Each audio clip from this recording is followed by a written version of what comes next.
Maybe this is the news at 8. First, our headlines. The Independent Electoral Commission briefs scores of international local election observers on the conduct of the March 29th National Assembly vote. Cashew farmers and others with stake in the advancement of the local cashew industry deliberate on the future of the highly marketable nut. Mali school leaders seek to thwart a rebel advance on a northern town with a call for the Tuareg to lay down their arms.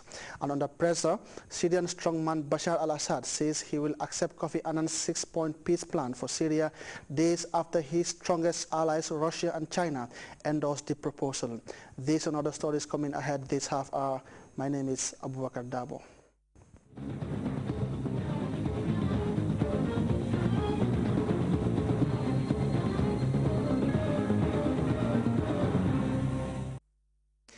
His Excellency the President of the Republic of the Gambia, Sheikh Professor Alhaji Dr. Yahya A.J.J. Jammeh, GMRGFAAICL, is pleased to declare Thursday 29th and Friday 30th March 2012 respectively as public holidays throughout the Gambia in view of the National Assembly elections.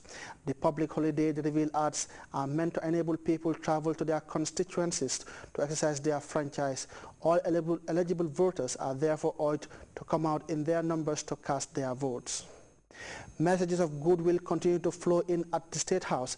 The latest one comes from one Kasi Mane, who writes, Your Excellency, I wish to extend to you my heartfelt and sincere congratulations on your landslide victory in the November presidential polls. Your Excellency, the margin of your victory clearly indicates the trust and love the people of the Gambia have for you. Your Excellency, all those who have good intention for the country are fully aware of your leadership by example, which you have been demonstrating in all spheres of life in the country. The sky is the limit. Your Excellency, I pray that Allah the Almighty bless you and your family, protect the country and give you the strength to continue your good work for the Gambia. Mr. President, please accept the assurances of my highest consideration and esteem. It ends. The text of the message from Aissatou Ba and Siresen of Kuntaya Senior Secondary School reads, Your Excellency, we wish to congratulate you on your landslide victory in the November presidential election and pray for God's blessing for you, your family and the entire Gambian people. We equally wish to express our profound gratitude and appreciation for your efforts in the education of the Gambian children and the translation of this interest into practical support for students, particularly those in the provinces. Your Excellency, we are fully cognizant of the fact that we would not have had the opportunity to attain this level of education if you had not intervened in the decentralizing secondary schools to make the acquisition of knowledge affordable to the needy. This view is undoubtedly representative of that of the majority of the students in the provinces. May Allah grant you long life and good health so as to transform our dear country into the envy of the world, the message states. Scores of election monitors from 11 international observer groups are currently in Banjul ahead of the 29th March 2012 National Assembly elections, while those international observers and their local counterparts were today briefed by the Independent Electoral Commission. Louis Mendy was there and he now tells us more. In just 48 hours from now, Gambians will return to the polls to decide who represent them in the House of Parliament.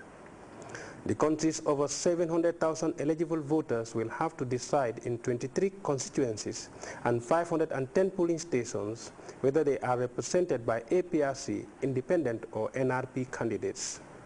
As that crucial decision-making moment inches ever closer, international election observers joined by the home base were hosted to a press briefing by the IEC on the manner in which the Gambia conduct elections. The process is synonymous in many ways to other democratic elections beyond our borders, done in a free and fair atmosphere. During the 3 days in which the nominations were held, the APRC fielded in candidates in all the 48 constituencies. NRP fielded in 8, and 20 independent candidates' nominations were endorsed. However, 2 independent candidates withdrew their candidature, and now election will be held in 23 constituencies. There are 1,302 polling stations in the country, but only 510 of these will be used in this election. According to the IC chairman, the good news is that 92 assistant returning officers have been employed to work in the 23 constituencies. Unlike the presidential election, counting this time around will be done at the polling stations at the close of the polls instead of carrying the ballots to counting stations.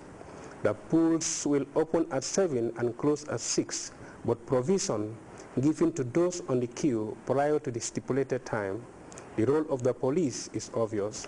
We have already deployed 1,020 officers across the country to cover 510 polling stations.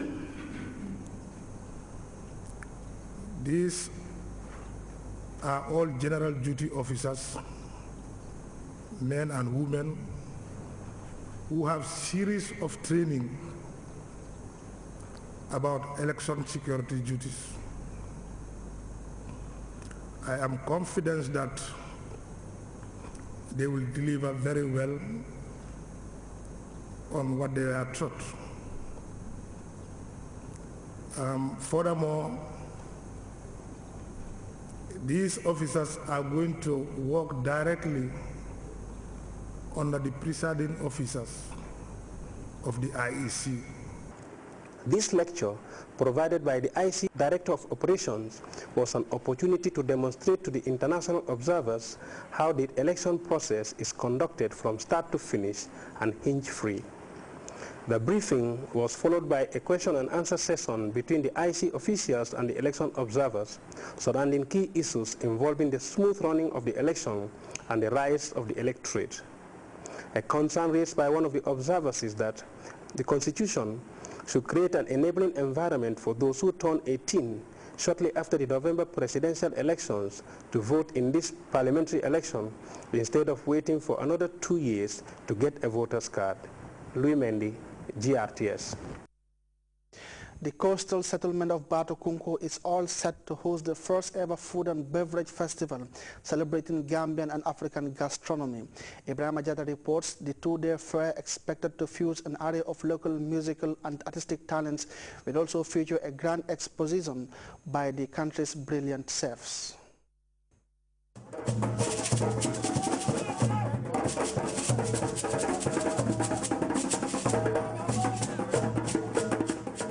It begins on Saturday, the 31st of March in Batokunko, the charming coastal settlement in the West Coast region where delightful marvels never cease to emerge, is hosting a food and drink festival celebrating the country's distinct and appetizing cuisine as well as Africa's culinary heritage.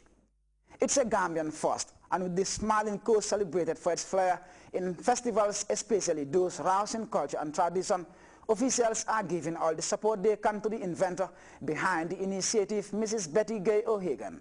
A food festival is really a festival to celebrate what we have to offer. What we're doing is we're concentrating on African food, primarily Gambian food, to celebrate the different types of food that we've got and the different ways that it can be utilized. The Alcalde of Batokunko told officials at the formal launching of the carnival at the Ministry of Tourism that the initiator, Betty Gay O'Hagan, is a dedicated woman who commits immense time and resources to community development in the village. The idea of a fair, according to the Alcalde, is not the first scheme designed by O'Hagan, helping to change lives and put the town on the map. A carnival rousing the beauty and unique trait of the local cuisine may perhaps be one ingredient required to raise the profile of the country's travel and hospitality sector. In the Gambia, food and drink take on a special significance, which defines the country's warm and hospitable disposition, illustrating the values of a highly cultured people. The two-day event will undeniably sample a wide variety of cuisine, explaining the rich diversity of the smiling coast. We recognize culinary culture as a distinguishing trait of our people, and certainly a barometer to its identity. A food and beverage fair showcasing the country's culinary delights and brilliant chefs particularly delights the Minister for Tourism and Culture, Fatuma Job Jai, as her department pushes to conserve and exploit the local cuisine as a means to promote Destination Gambia. The Batokunko Food and Drink Festival is therefore a historic event in the tourism and culture calendar of the Gambia, which deserves the support of my ministry and other public and private institutions. Batakunku is sort of